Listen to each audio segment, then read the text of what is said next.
ऊर्ध्वमूलम् अधः शाखम् अश्वत्थमं प्राहुरव्ययम् छन्दांसि यस्य पर्णानि यस्यं वेद स वेदवेत्।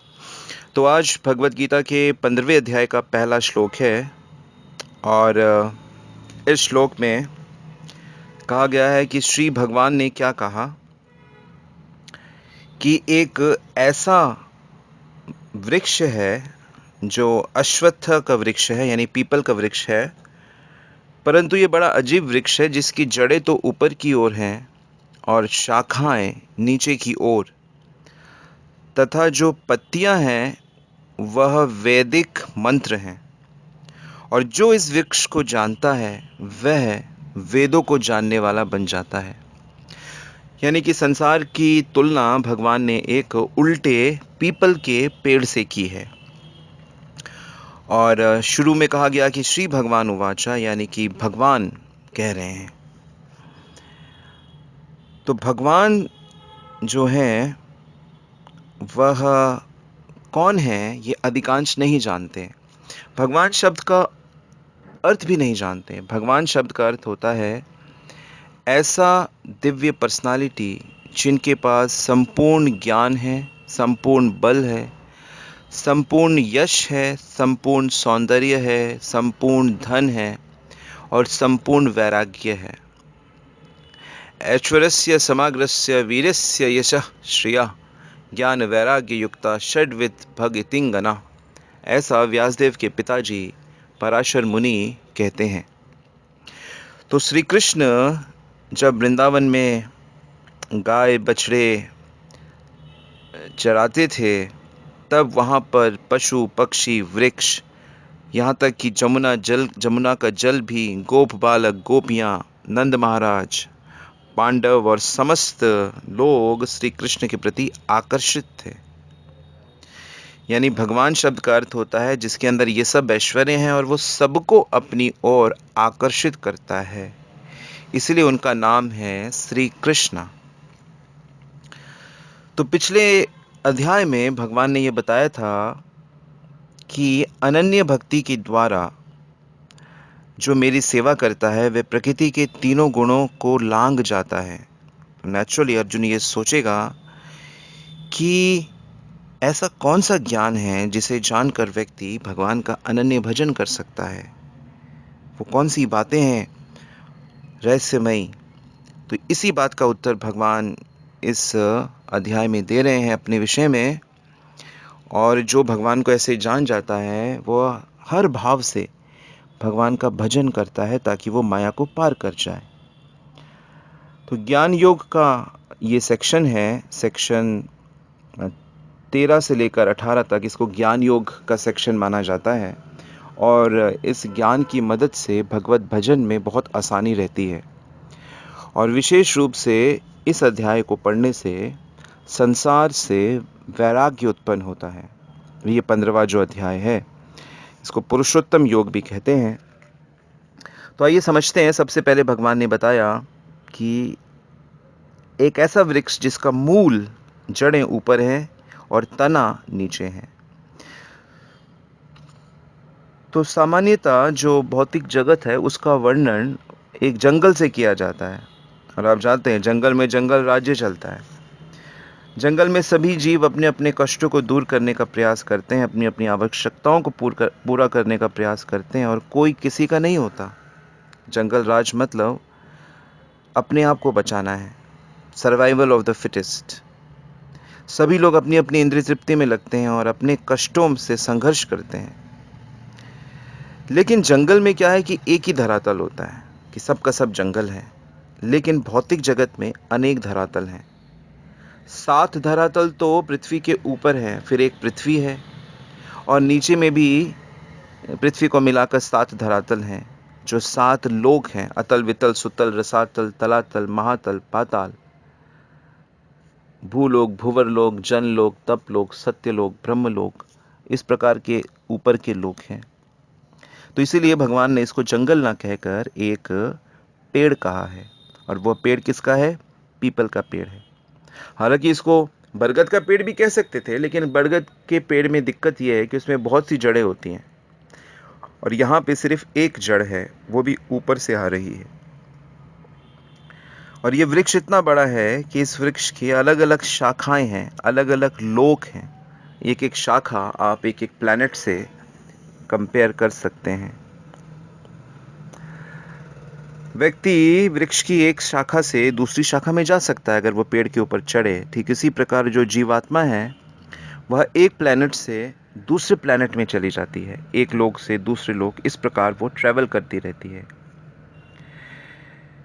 जो व्यक्ति अपने कर्मों के फल को एंजॉय करना चाहते हैं, भौतिक कामनाओं से बंधे हुए हैं, तो वो ही इस पेड़ के ऊपर हैं फंसे हुए। उन्हीं को इस पेड़ ने बांध के रखा हुआ है। उनके लिए इस पेड़ का कोई अंत नहीं है, क्योंकि एक शाखा से वो दूसरी शाखा में जाते हैं, दूसरी से तीसरी। तो इस प्रकार इस जगत रूपी वृक्ष का कोई अंत ही नहीं है। और जो व्यक्ति इस पेड़ से अटैच हो जाता है, आसक्त है, उसका यहाँ से बचने की कोई संभावना नहीं है। तो जैसा बताया कि इस पेड़ का जो जड़ है वो ऊपर है और जड़ एक होती है। तो वो जो जड़ है वह श्री कृष्ण है, और वो श्री कृष्ण ऐसी जड़ है कि वो जड़ नहीं, वो चेतन जड़ है। चेतो चेतनानाम नित्यो नित्यानाम एको बहुनाम यो विदधातु कामान। तो संसार रूपी जो वृक्ष है उसका जो मूल है, उसका जो जड़ है, रूट्स हैं, वो श्री कृष्ण हैं। और श्री कृष्ण ही सभी की आवश्यकताओं को पूरा करने वाले हैं। और श्री कृष्ण से ही ये सारा जो जगत है ये पल्लवित होता है, उसका पोषण होता है। यदि श्री कृष्ण ना हो तो ये जगत ना हो, परंतु श्री कृष्ण है, इसलिए उनकी ये बहिरंग शक्ति का, माया शक्ति का परिणाम भौतिक जगत है। परंतु ये जो सीधा कर दे अगर हम इस वृक्ष को, संसार रूपी वृक्ष को अगर हम सीधा कर दें, तो वो सीधा जो पेड़ है वो आध्यात्मिक वृक्ष होगा, वो रियल वृक्ष होगा जो आध्यात्मिक जगत में है। तो यहाँ पर इस वृक्ष को अविनाशी कहा गया है। अविनाशी जो शब्द प्रयोग है वो है अश्वत्थमम प्राहुर अव्ययम। तो अश्वत्थ का अर्थ है जैसे साफ है, पीपल का वृक्ष, और अव्यय कहा गया है।